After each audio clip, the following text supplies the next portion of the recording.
Amin. Saya bersyukur Bapak Gembala kembali memberikan kepercayaan buat saya untuk menyampaikan kebenaran firman Tuhan, Bapak Ibu. Dan hari ini saya tidak datang sendiri, ya. Saya bersama dengan istri saya. Kira-kira seperti itu nanti saya kalau sudah punya istri, ya saya sampaikan. Ya, mungkin saudara pikir mulai gila ya.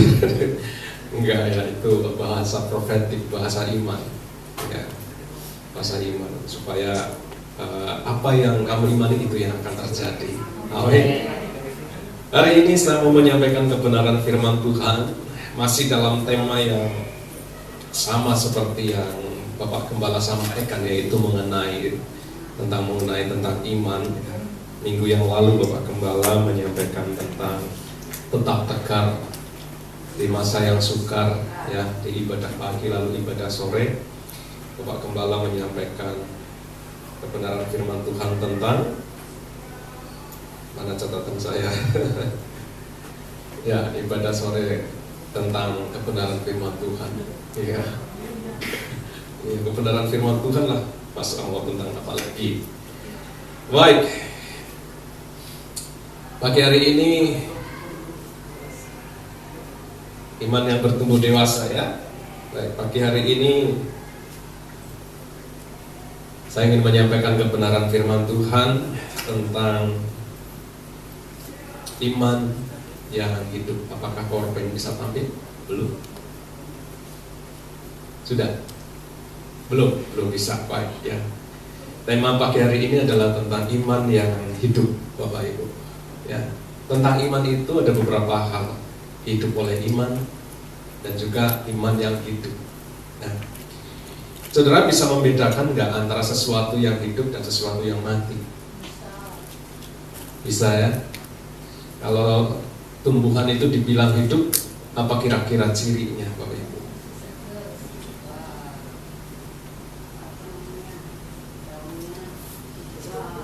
Ya, bertumbuh nggak?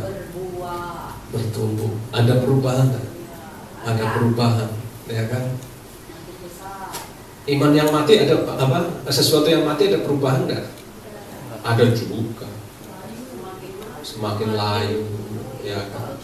Orang hidup sama orang mati kan beda, ya kan? Orang hidup kan bisa berkeliaran, bisa makan, ya kan? Bisa nongkrong, bisa makan apa, nasi goreng topi gitu. Apalagi bisa makan soto, bisa mancing gitu, ya kan? Kalau yang mati mana bisa makan nasi goreng, kan nggak bisa. Ya, kalau udah mati semakin hari semakin busuk, ya. Nah, sama juga dengan iman. Iman yang hidup itu ada tanda-tandanya, Bapak Ibu. Dan pagi hari ini kita akan belajar tentang iman yang hidup. Sehingga saudara pulang dari tempat ini atau saudara selama mendengarkan kebenaran firman Tuhan pagi hari ini, saudara akan melihat apakah iman saya sudah hidup atau belum hidup atau malah mati, ya, imannya. Karena firman Tuhan katakan bahwa ada juga iman yang mati, iman yang menjadi sia-sia, ya. Nah, pagi hari ini kita akan belajar tentang iman yang hidup di dalam kehidupan kita. Mari kita buka dalam Yakobus 2 ayat yang ke-17. Saya minta maaf kalau suara saya agak berbeda pagi hari ini, karena beberapa hari saya flu. Saya jarang sekali kena flu, tetapi kalau sekali kena flu itu biasanya malam itu mampet itu nggak satu, dua hidung mampet semua. Ya, jadi napasnya pakai mulut. Udah kayak macam ikan yang kalau apa di darat itu kan ngap-ngapin gitu. Ya, ini dia. Yakobus 2 ayat yang ke-17 dikatakan, demikian juga halnya dengan iman. Jika iman itu tidak disertai perbuatan, maka iman itu pada hakikatnya adalah mati, ya. Jadi ayat ini menggunakan kata-kata yang tegas, jelas, tidak berbelit-belit, tidak mutar-mutar, langsung kepada poinnya. Dikatakan demikian juga halnya dengan iman. Jika iman tidak disertai perbuatan, maka iman itu pada hakikatnya adalah mati, ya. Sehingga yang Tuhan mau terjadi dalam kehidupan kita memiliki iman yang hidup, Bapak Ibu. Iman yang kita imani itu bukan hanya sekedar sebagai identitas bahwa kita disebut sebagai orang beriman, orang Kristen, bukan seperti itu. Bukan hanya tertulis di KTP sebagai agama Kristen, bukan. Tetapi iman itu membawa hidup, ya. Iman itu hidup di dalam kehidupan kita. Dan kalau iman itu hidup, ada tanda-tandanya di dalam kehidupan kita. Apakah iman itu hidup dalam hidup kita, atau sebaliknya, itu ada tanda-tandanya. Nah, di dalam segala sesuatu yang kita jalani di dalam kehidupan kita ini ada tanda-tandanya. Mau hujan pun ada tanda-tandanya, betul?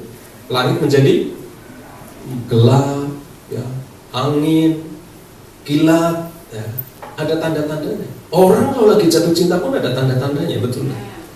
Iya.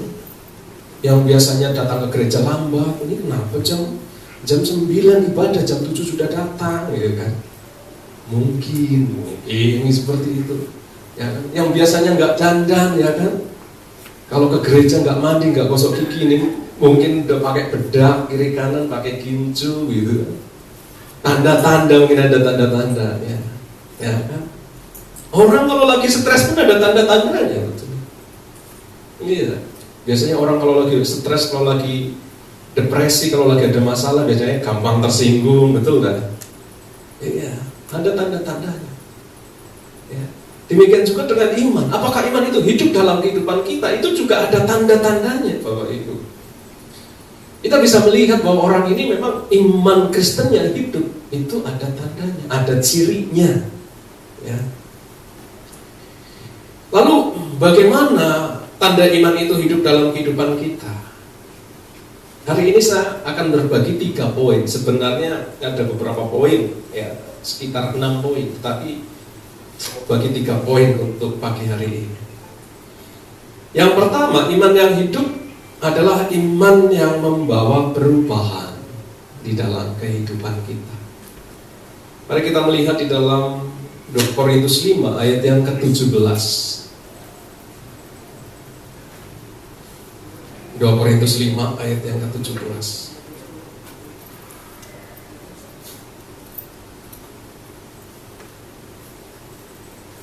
Dikatakan seperti ini, demikian juga halnya dengan iman. Oh, belum ya? Ini masih Yakobus. 2 Korintus 5 ayat yang ke-17. Sama-sama 17, ya. Jadi siapa yang ada di dalam Kristus? Nah, ini dia. Dikatakan, jadi siapa yang ada di dalam Kristus, ia adalah ciptaan baru, yang lama sudah berlalu, sesungguhnya yang baru sudah datang. Jadi iman yang hidup dalam diri seseorang, orang percaya itu, imannya itu akan membawa perubahan di dalam kehidupannya.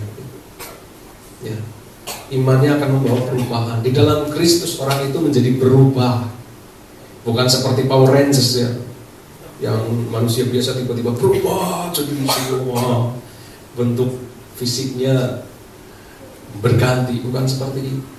Bukan bentuk fisik yang berganti. Perubahan di depan Tuhan itu bukan soal bentuk fisiknya, ya, yang Tuhan mau. Kalau di depan manusia mungkin, ya, bentuk fisiknya mau berubah kelihatan lebih menarik, ya. Mungkin istri mau berubah kelihatan lebih menarik di hadapan suaminya, berubah bentuknya, yang rambutnya keriting bisa jadi lurus karena di rebonding, ya kan. Lalu apalagi mungkin, ya, karena suaminya suka yang langsing-langsing, ya, berjuang jadi langsing, gitu kan. Ya, kalau yang belum langsing tidak usah terlalu dipersoalkan, karena sebagai suami yang baik dia akan menerima dirimu apa adanya. Amin. Ya. Oh nggak ada aminnya. Kok rasa sepi ya? Nggak ada yang main keyboard, tolong main keyboard dulu. Iya, pantasan dari tadi rasanya sepi gitu kan. Ya, saya biasa kalau khotbah diiringi alunan-alunan yang sahdu gitu kan, supaya suasana semakin apa? Semakin menjiwai. Nah, coba. Iya, nah ini baru terasa. Ya. Jadi iman itu yang pertama, jikalau iman itu hidup, iman itu akan membawa perubahan di dalam kehidupan kita. Perubahan itu ada 3 sisi. Perubahan yang berdampak kepada Tuhan, perubahan yang berdampak pada diri kita, perubahan yang berdampak kepada orang lain. Ya. Perubahan yang berdampak kepada Tuhan itu berkaitan dengan bagaimana kita memperlakukan Tuhan di dalam kehidupan kita. Itu terjadi jikalau iman kita itu membawa perubahan. Ketika iman itu membawa perubahan, maka iman itu akan membawa dampak perubahan bagaimana kita memperlakukan Tuhan. Ya. Semakin kita sungguh-sungguh dengan Tuhan, maka akan semakin berbeda juga cara kita memperlakukan Tuhan. Orang yang sungguh-sungguh akan berbeda memperlakukannya kepada yang tidak sungguh-sungguh. Ya. Setiap perlakuan-perlakuan itu menunjukkan bagaimana seseorang itu memiliki tingkatan-tingkatan kesungguh-sungguhan. Semakin kita memperlakukan Tuhan dengan hormat, itu berarti semakin iman kita merubah hidup kita. Semakin hidup kita diubahkan, seharusnya kehidupan kita dengan Tuhan semakin berubah juga, semakin sungguh-sungguh juga dengan Tuhan. Tetapi jikalau kehidupan kita, iman kita tidak membawa perubahan, maka dulu, ya, sekarang dan yang akan datang tidak ada perubahan. Jangan bilang seperti Tuhan tidak berubah, iman tidak berubah, bukan itu. Iman itu harus membawa perubahan yang mentransfer hidup kita, bagaimana mengubah hidup kita memperlakukan Tuhan. Orang yang sungguh-sungguh pasti berbeda memperlakukannya. Kalau suami sungguh-sungguh mencintai istrinya, pasti berbeda perlakuannya. Ya. Orang tua yang sungguh-sungguh mengasihi anaknya pasti berbeda perlakuan.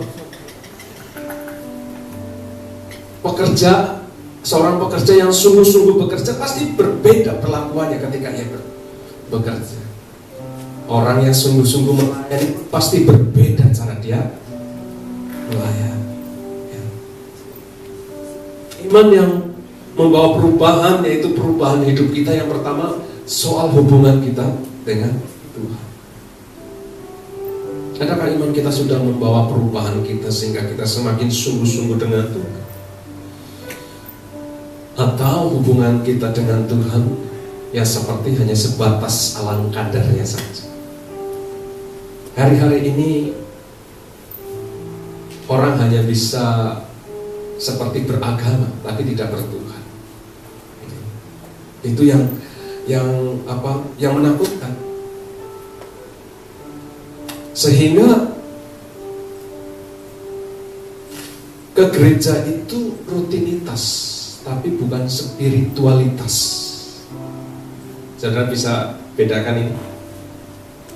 Saudara harus paham ya, bahwa ke gereja itu jangan sampai hanya rutinitas, tetapi ke gereja adalah bentuk spiritualitas.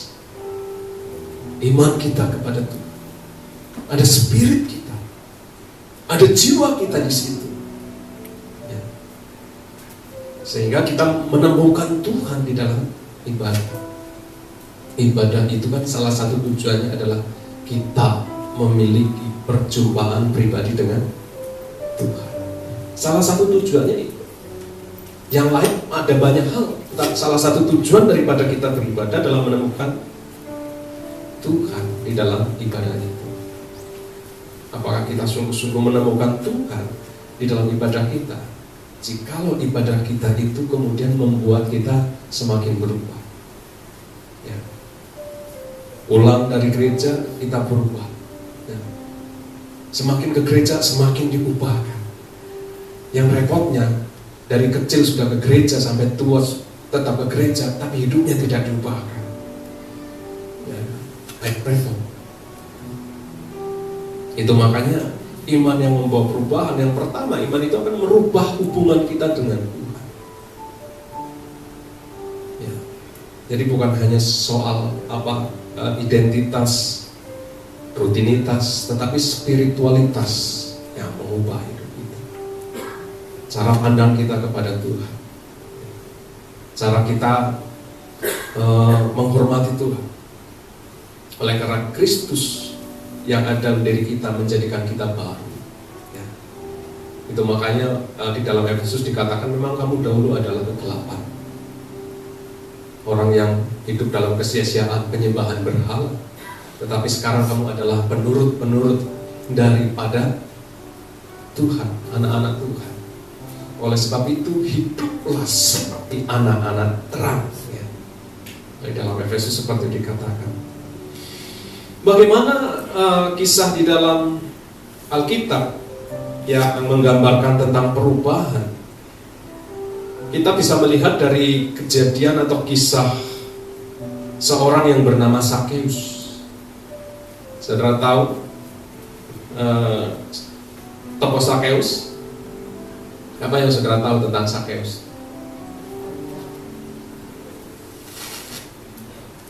Ya, yang paling orang ingat tentang Sakeus adalah orang pendek. Ya. Dan itu dinyanyikan juga di sekolah minggu. Sakeus, orang pendek. Ya.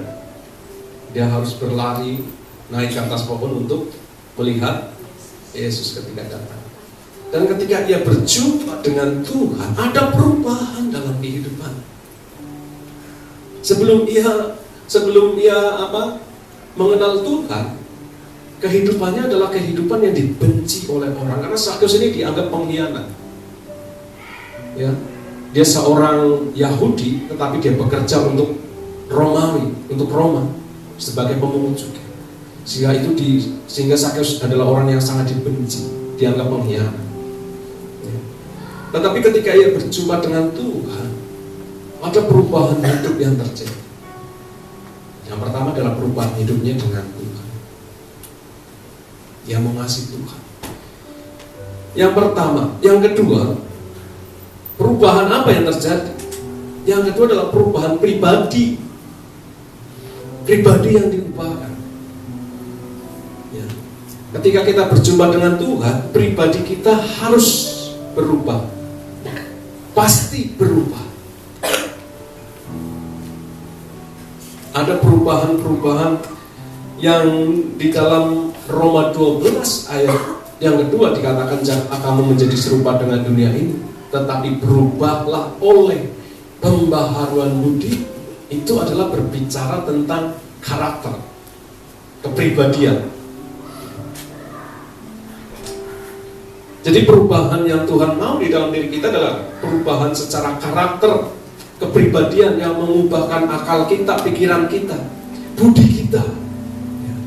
Secara dalam kita diubahkan. Kalau bahasanya orang modeling itu inner beauty-nya. Gitu ya.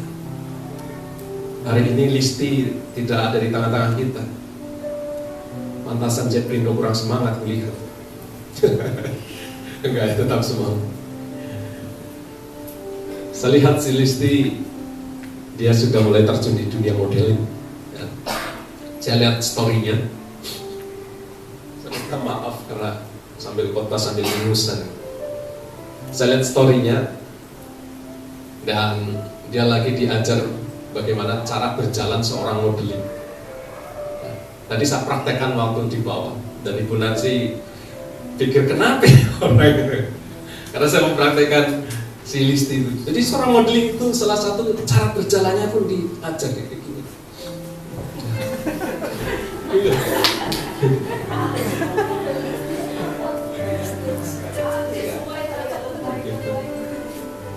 Oke. Makanya Bu Nancy kaget tuh. Kenapa ya orang? Itu modeling. Lagi kaki ini bukan modeling, setruk gitu. Ada perubahan. Dan bukan perubahan fisik yang dicari oleh Tuhan. Perubahan fisik hanya memuaskan mata manusia, tapi tidak memuaskan mata Tuhan, tidak memuaskan hati Tuhan. Penampilan fisik itu memuaskan mata manusia, tapi tidak memuaskan mata Tuhan. Apakah itu berarti penampilan fisik tidak penting? Penampilan fisik bukan berarti tidak penting. Penampilan fisik tetap penting. Ya, tetapi penampilan fisik harus disesuaikan dengan situasi dan kondisi. Bapak Ibu, saudara mengerti bahwa penampilan fisik itu tidak semua penampilan fisik yang bagus di satu tempat akan bagus di tempat yang lain juga, akan bagus di semua tempat. Betul? Saya kasih contoh. Kalau seandainya Bapak Ibu, siapa ini yang membuat contoh? Richie. Aduh, gak enak saya. Ya, jadi tidak semua penampilan itu secara fisik bagus di satu tempat, dia bagus di semua tempat, tidak semua. Tetapi penampilan secara hati, dia bagus di satu tempat, dia bagus di semua tempat. Betul? Saudara lemah lembut di gereja, ya kan? Kalau di gereja itu lemah lembut, "Halo, bagaimana kabar?" gitu kan. Lalu di rumah lemah lembut juga, "Salam, selamat pagi Papa," gitu kan. Betul nggak? Tapi kalau di gereja lemah lembut, "Salam, haleluya," ya kan. Di rumah lain lagi, gitu. Itu kan sudah lain-lain. Ya. Misalkan saya berpakaian seperti ini, lalu kemudian berkhotbah, masih kelihatan pantas ya. Tapi kalau saya pakaian seperti ini, saya nyangkul di sawah, pantas ya. Mungkin orang ini ada yang lain. Kenapa ini? Kesurupan apa ini?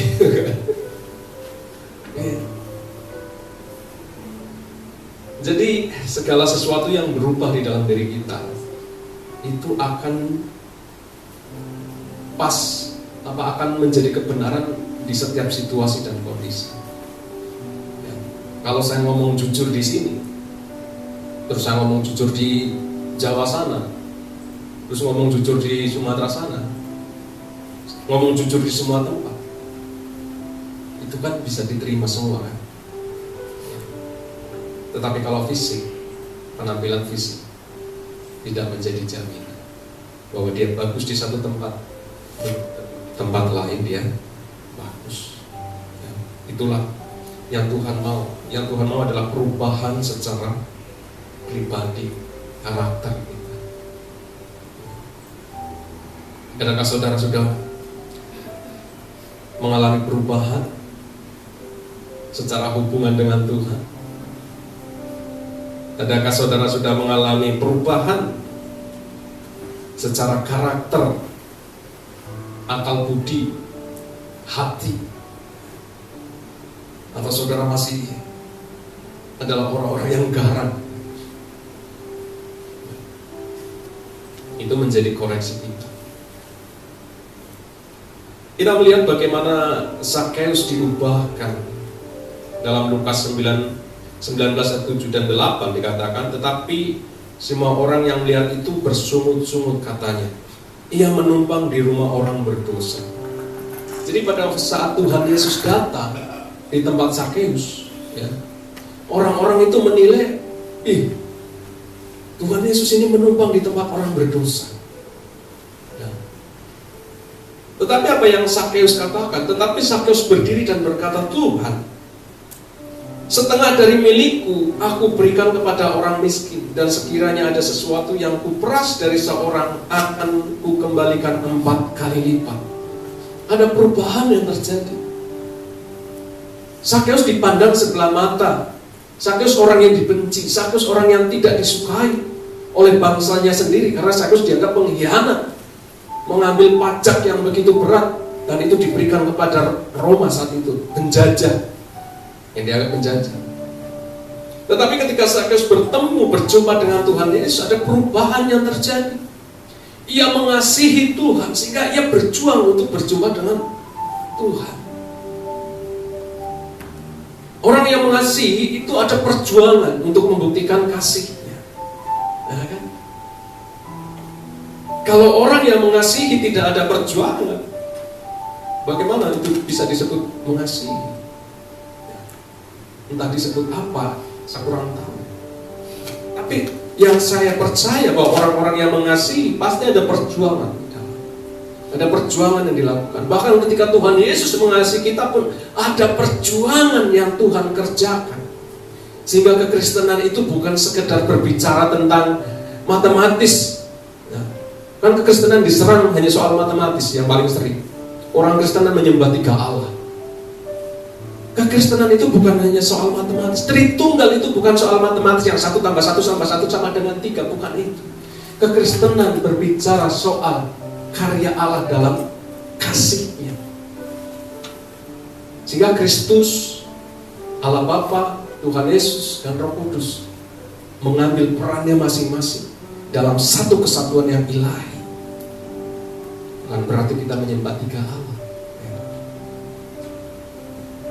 Sakeus menjadi pribadi yang diubahkan.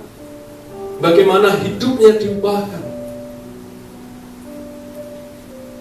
Yang kedua, kehidupan yang berkaitan dengan pribadi kita diubahkan. Lalu yang ketiga, kehidupan yang berkaitan dengan sekitar kita, memberi dampak.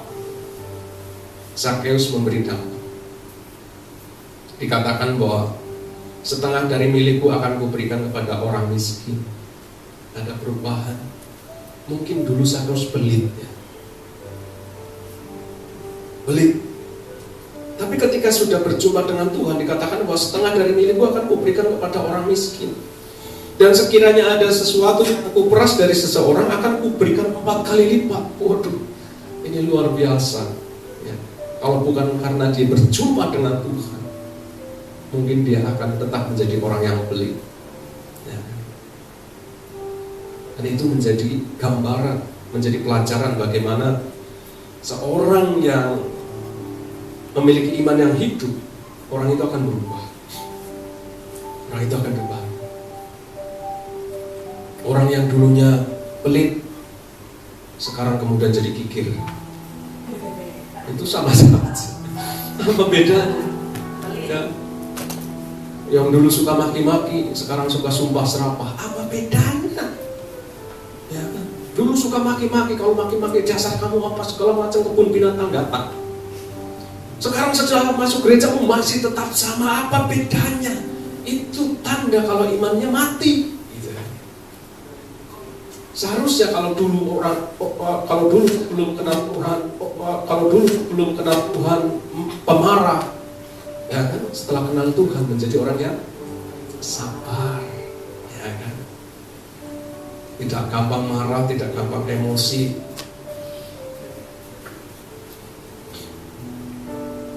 Dua malam yang lalu saya merenungkan satu ilustrasi dari seorang pengkhotbah, dan saya berusaha masuk dalam posisi itu.